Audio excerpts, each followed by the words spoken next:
James and கோவின் year and big sale March 27 முதல் எங்கும் கிடைக்காத குறைந்த விலை 70% வரை தள்ளுபடி. இனிமே கண்ணை மூடிட்டு கடலை எண்ணெய் வாங்கலாம்.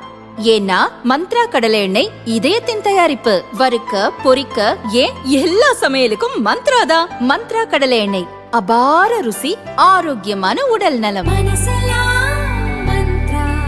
இந்த முறை கரூரில் போட்டியிட வேண்டும் என முடிவெடுத்து தொகுதியின் அனைத்து பகுதிகளிலும் சுற்றி சுற்றி வந்தார் முன்னாள் அமைச்சர் செந்தில் பாலாஜி.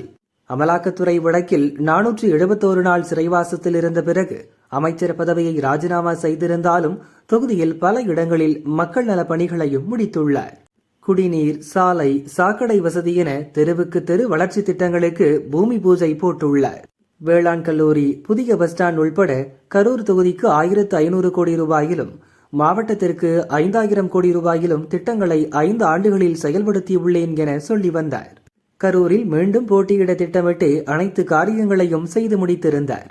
நிச்சய வெற்றி என்ற நம்பிக்கையோடு இருந்தவர் கடைசி நேரத்தில் கோவை தெற்கு தொகுதிக்கு இடம்பெயர்ந்து விட்டார். கரூரில் தனது சீடரான ஆசியம் தியாகராஜனை நிறுத்தியிருக்கிறார். இதற்கு பின்னணியில் ஒரு காரணம் இருக்கிறதா?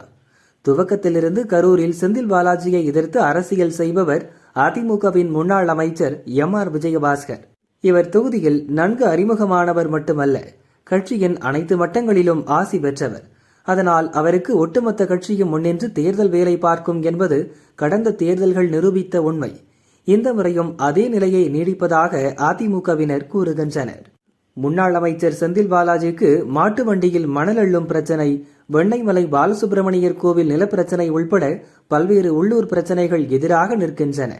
அதை வைத்து பிரச்சாரம் செய்தாலே போதும், அவரை வீழ்த்திவிடலாம் என்ற நம்பிக்கையோடுதான் களத்தை எதிர்கொண்டேன். ஆனால் அவர் இம்முறை தோல்வி உறுதி என்பதை அறிந்து தொகுதி மாறிவிட்டார். செந்தில் பாலாஜிக்கே தொகுதி சாதகமாக இருக்காது என்ற நிலையில் அவருடைய சீடரெல்லாம் எம்மாத்திரம் என தைரியத்தோடு தேர்தலை எதிர்கொள்ள தயாராகிவிட்டார் விஜயபாஸ்கர். செந்தில் பாலாஜி போட்டியிடுவதற்காக தயார் செய்யப்பட்ட தொகுதி என்பதால் வெற்றி பெறுவேன் என்று தன் பங்குக்கு மார்த்தட்டுகிறார் திமுக வேட்பாளர் ஆசியம் தியாகராஜன்.